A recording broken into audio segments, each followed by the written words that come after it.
আজকের তারিখ ১ মে ২০২৬। আজ রাতে ঘুমাতে যাওয়ার আগে এই ভিডিওটা দেখুন, কারণ আজ রাতে হয়তো আপনি অনেক দিন পর শান্তিতে ঘুমাতে পারবেন।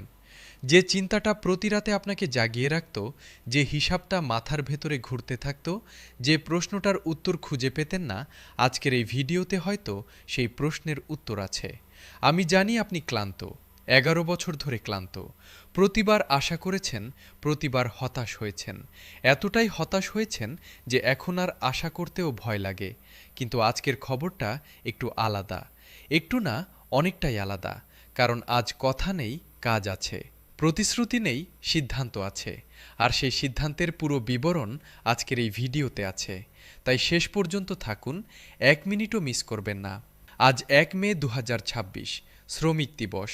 কিন্তু এই বছরের শ্রমিক দিবসটা আগের সব শ্রমিক দিবসের চেয়ে আলাদা। কারণ এই বছরের শ্রমিক দিবসে বাংলাদেশের সরকারি কর্মচারীদের জন্য এমন একটি ঘটনা ঘটেছে যা ১১ বছরের ইতিহাসে কখনো ঘটেনি। আজ সকালে প্রধানমন্ত্রীর কার্যালয় থেকে একটি নির্দেশনা গেছে অর্থ মন্ত্রণালয়ে। সেই নির্দেশনায় লেখা আছে মাত্র কয়েকটা কথা, কিন্তু সেই কয়েকটা কথাই বদলে দিতে পারে লক্ষ লক্ষ পরিবারের জীবন। সেই নির্দেশনায় বলা আছে, নবম জাতীয় বেতন স্কেল বাস্তবায়নের জন্য বাজেট সংশোধনের কাজ এখনই শুরু করতে হবে। আর কোনো দেরি নয়, আজ থেকেই। এই কথাটুকু পড়লে আপনি বুঝতে পারবেন কেন আজকের এই দিনটা ইতিহাসে লেখা থাকবে। আচ্ছা, একটু ভাবুন, আপনি যখন প্রথম সরকারি চাকরিতে যোগ দিয়েছিলেন তখন কী স্বপ্ন ছিল আপনার? নিশ্চয়ই ভেবেছিলেন সরকারি চাকরি মানে নিরাপদ জীবন, পরিবার ভালো থাকবে, সন্তান পড়াশোনা করতে পারবে, বৃদ্ধ বয়সে পেনশন থাকবে। কিন্তু বাস্তবে কি হয়েছে? মাসের ১৫ তারিখের পরেই মানিব্যাগ ফাঁকা হয়ে যায়। বাজারে পে কমিশনের চূড়ান্ত সুপারিশ, অর্থ মন্ত্রণালয়ের বাজেট বিশ্লেষণ এবং প্রধানমন্ত্রীর সরাসরি হস্তক্ষেপ একসাথে মিলে আজকের এই ঐতিহাসিক মুহূর্তটা তৈরি করেছে। এবং সেই মুহূর্তের কেন্দ্রে আছে একটাই কথা, নবম জাতীয় বেতন স্কেল, যা এতদিন শুধু আলোচনায় ছিল, আজ তা বাস্তবায়নের পথে এসে গেছে। প্রধানমন্ত্রী তারেক রহমান আজ ১ মে ২০২৬ তারিখে শ্রমিক দিবস উপলক্ষে যে বার্তাটা দিয়েছেন, সেই বার্তার প্রতিটি শব্দ মনোযোগ দিয়ে শুনুন। তিনি বলেছেন, এই দেশের সরকারি কর্মচারীরা প্রতিদিন ভোর থেকে রাত পর্যন্ত কাজ করেন, হাসপাতালে রোগীর সেবা করেন, স্কুলে শিশুদের পড়ান, থানায় মানুষের নিরাপত্তা দেন, মাঠে কৃষকের পাশে থাকেন। এই মানুষগুলো ছাড়া এই দেশ একটা দিনও চলতে পারে না। কিন্তু মাস শেষে এই মানুষগুলোর ঘরে কি হয়? সংসার চলে না, হিসাব মেলে না, স্বপ্ন পূরণ হয় না। এটা অন্যায়। এই অন্যায়ের শেষ করার দায়িত্ব আমার সরকারের, এবং আজকের এই শ্রমিক দিবসে আমি সেই দায়িত্ব পালন শুরু করছি। আজ থেকে আর কথা নয়, কাজ। এখন আসি সেই তথ্যে, যা আজকের ভিডিওর সবচেয়ে গুরুত্বপূর্ণ অংশ। আজ ১ মে ২০২৬ তারিখে আমাদের সূত্র নবম জাতীয় বেতন স্কেলের বেশ কিছু গুরুত্বপূর্ণ তথ্য নিশ্চিত করেছে। সকল গ্রেডে মূল বেতন ন্যূনতম ৫০% বৃদ্ধি পাবে। এটুকু তো জানতেন, কিন্তু যেটা জানতেন না সেটা হলো নিম্ন গ্রেডের কর্মচারীদের ক্ষেত্রে এই বৃদ্ধির হার ১০০% পর্যন্ত হবে, মানে দ্বিগুণ। আপনি যদি এখন ৮,০০০ টাকা মূল বেতন পান, নতুন স্কেলে সেটা হবে ১৬,০০০। যদি ১০,০০০ পান, সেটা হবে ২০,০০০।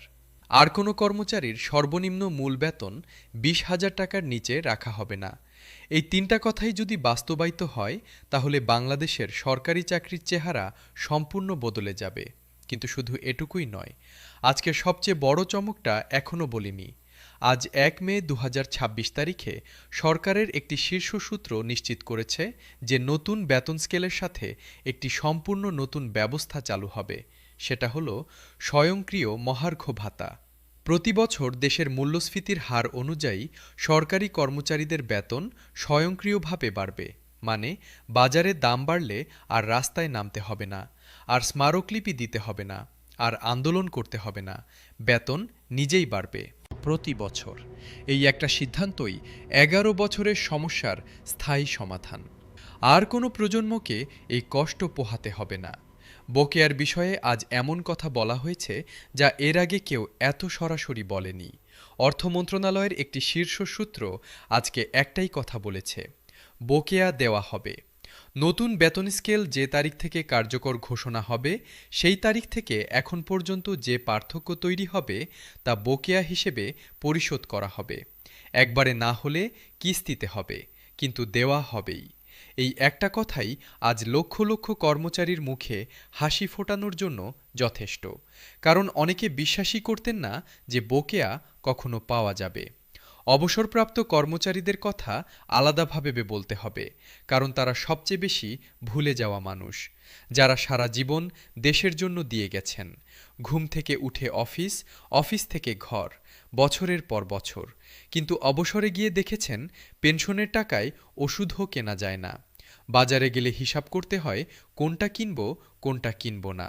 এই মানুষগুলোর জন্য আজকের দিনে একটি বিশেষ সিদ্ধান্ত এসেছে। সরকার নিশ্চিত করেছে অবসরপ্রাপ্ত কর্মচারীদের পেনশনও ১০০% বৃদ্ধি পাবে।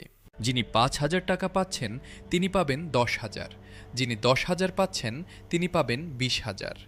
সারা জীবনের শ্রমের মূল্য দেওয়ার এই সিদ্ধান্তটা অনেক দেরিতে হলেও এসেছে, এবং এটাই এখন সবচেয়ে বড় স্বস্তির কথা। প্রত্যন্ত অঞ্চলে কর্মরত কর্মচারীদের জন্য আজকের দিনে আলাদা সুখবর আছে।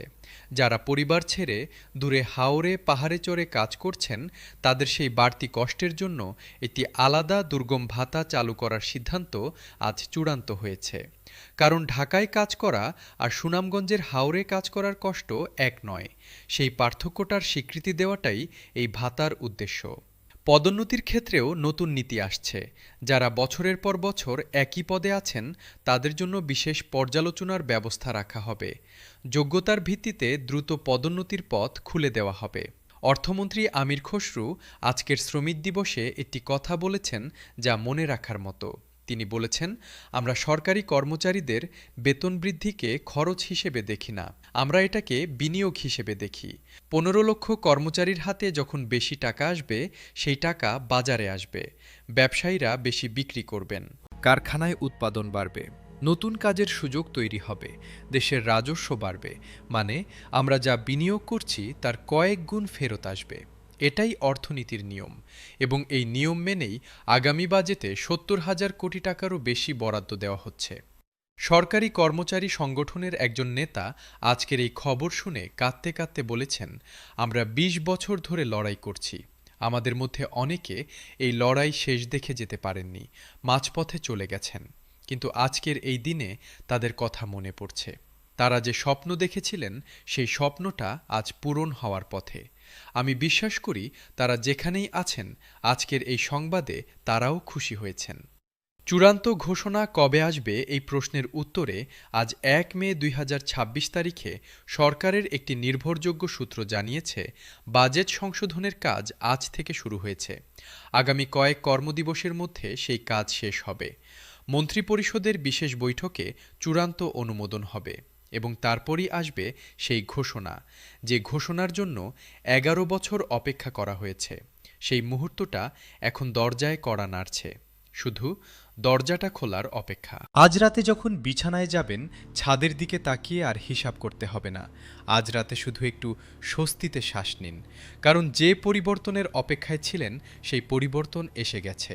এখন শুধু সময়ের ব্যাপার। এই ভিডিওটি এখনই শেয়ার করুন। আপনার পরিচিত প্রতিটি সরকারি কর্মচারীর কাছে পৌঁছে দিন এই সুসংবাদ। তারা এতদিন যে কষ্ট করেছেন, এই সংবাদটা শোনার যোগ্য তারা। চ্যানেলটি এখনই সাবস্ক্রাইব করুন এবং বেলটি চালু রাখুন। নবম জাতীয় বেতন স্কেলের চূড়ান্ত ঘোষণা যখনই আসবে, সেই মুহূর্তে সবার আগে আপনাকে জানাবে এই চ্যানেল। আজকের এই ঐতিহাসিক শ্রমিক দিবসের শুভেচ্ছা সবাইকে। আল্লাহ হাফেজ।